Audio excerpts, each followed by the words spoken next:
Tonight, our special transmission as a disturbing video shows Israeli soldiers raping a Palestinian detainee at the Sde Teiman facility. Assalamu alaikum and good evening. This is Muslim News Canada on Muslim Network TV. I'm Zahra Sayed. Today is the 308th day since Israel started its incessant attacks on Palestinians. In the past 24 hours, Israeli airstrikes have killed at least 27 Palestinians in the Gaza Strip, while 77 have been injured. Victims include a mother and her children who were burnt in their tent in Khan Yunis. 10 civilians perished in a house bombing at the Burej refugee camp. The Israeli army has ordered residents of Beit Hanun and Beit Lahya in northern Gaza to evacuate ahead of a major ground operation. The World Central Kitchen, a U.S.-based non-governmental organization, reports the killing of a Palestinian staff member. The casualty comes 4 months after the NGO's 7 staff members were killed by Israeli strikes.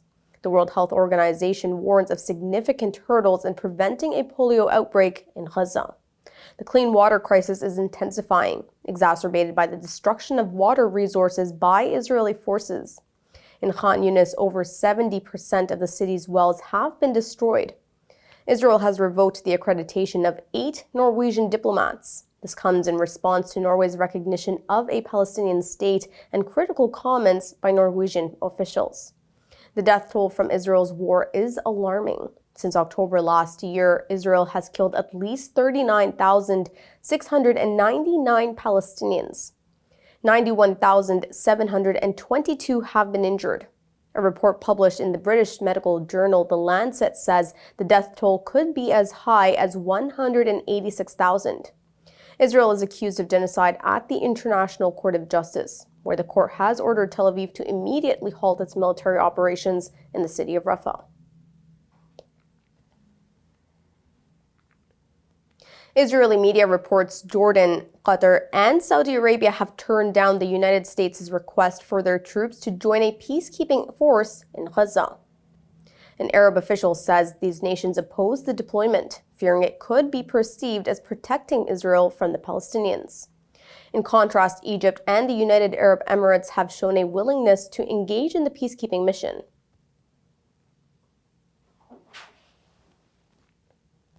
The Organization of Islamic Cooperation has declared Israel fully responsible for the assassination of Ismail Haniyeh in Iran. Haniyeh was the former political chief of Hamas. The comments were made during an emergency meeting in Jeddah. The 57-nation bloc condemns the act. It has warned the assassination of Haniyeh could escalate regional tensions. Gambia's Foreign Minister Mamadou Tangara describes Haniyeh's assassination as a heinous act. Gambia chairs the Organization of Islamic Cooperation. Host country Saudi Arabia says Haniyeh's assassination was a blatant violation of Iran's sovereignty. Haniyeh was leading ceasefire talks between Hamas and Israel. The assassination threatens to derail peace talks and heightens the risk of broader conflict. Iran has vowed retaliation while the United States and other Western nations are calling for a de-escalation. Intelligence sources say Lebanon-based militant group Hezbollah might be preparing to launch an attack on Israel independently of Iran. Reports suggest Iran is still deliberating its response to recent tensions. Hezbollah appears to be advancing its plans faster than Iran. Hezbollah's base is closer to Israel, which makes it easier for the group to launch a swift and unexpected strike. Hezbollah's expected attack follows Israel's killing of Hezbollah's top military commander, Fuad Shukr. The same day, Haniyeh Ismail of Hamas was assassinated in Tehran, Iran. Israeli media has released shocking footage reportedly showing Israeli soldiers sexually assaulting a Palestinian detainee at the Sde Teiman facility. The infamous detention facility is located in the Negev desert. This video was published by Channel 12, where the footage shows soldiers using riot shields to hide the raping of a detainee. Physicians for Human Rights Israel says the alleged victim is a man in his 30s. He was taken to one of Israel's public hospitals in life-threatening condition. The detainee suffered a ruptured bowel, a severe injury, and lung damage and broken ribs. Last month, 9 soldiers were arrested following allegations of abuse. This is the first arrest despite claims of widespread abuse at the Sde Teiman facility, including torture and rape. The Israeli High Court has ordered a review of the facility's operations in response to the reports of abuse. And in related news, the U.S. State Department calls the alleged sexual abuse of Palestinian detainees by Israeli soldiers as horrific. The State Department spokesperson has urged Israel to conduct a prompt and thorough investigation. The comments come following the release of the video showing Israeli soldiers raping a Palestinian detainee. The United Nations Human Rights Office recently reported widespread abuse of Palestinian detainees. The whistleblowers say Palestinian detainees at the facility are constantly blindfolded and are held under extreme physical restraint. One whistleblower says doctors sometimes amputate prisoners' limbs due to the injuries sustained from continuous handcuffing. Israeli leaders are calling the footage an attempt to damage Israel's international standing.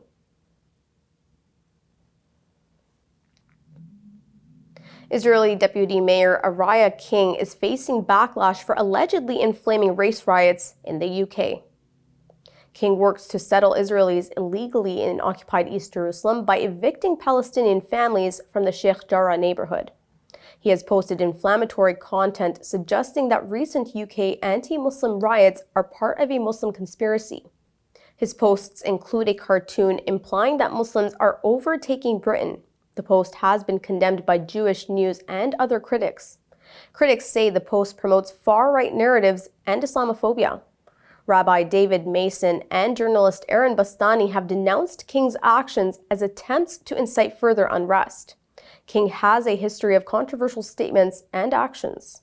He denies the accusations and says his aim is to protect England from what he calls radical Islamic influence. Recently, the UK has been engulfed in far-right riots. Protesters have caused significant damage to the properties of minorities and Muslims, and authorities are bracing for more potential attacks on immigration and refugee centers. Thank you for watching. Our news is produced by Muslim Network TV, which is a non-profit organization. We need your support for donations. Please scan the QR code on our broadcast or visit muslimnetwork.tv to donate now, so we can continue to amplify the voices of Muslims in Canada and abroad. Assalamu alaikum.